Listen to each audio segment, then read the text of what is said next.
Олег Феоктистов – это главный человек в деле против Алексея Улюкаева, бывшего министра экономического развития.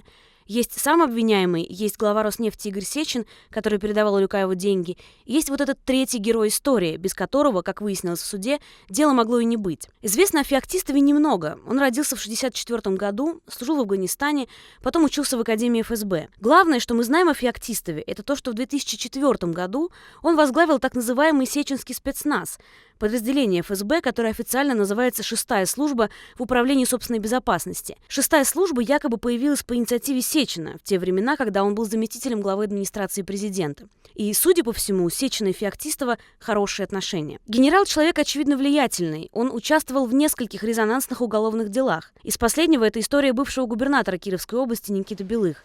И в этом случае тоже фигурирует взятка. Белых якобы получил 600 тысяч евро. В августе 2016 года Олег Феоктистов ушел из 6-й службы ФСБ.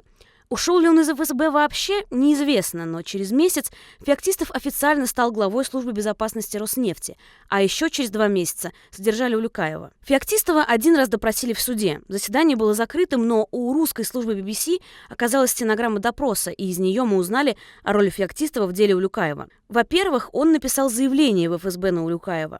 Бумага была составлена от лица начальника службы безопасности, а подписана 2 фамилиями – Феоктистова и Сечина.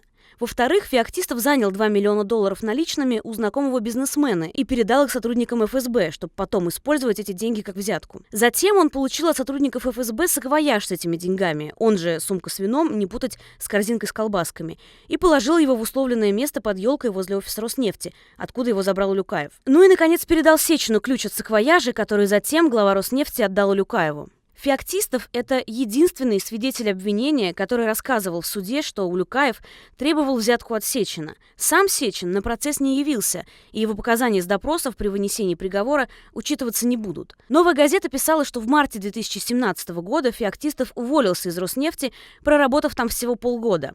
По данным РБК, сейчас он работает советником по кадрам главы банка «Пересвет». В суде Феоктистов называл себя военным пенсионером.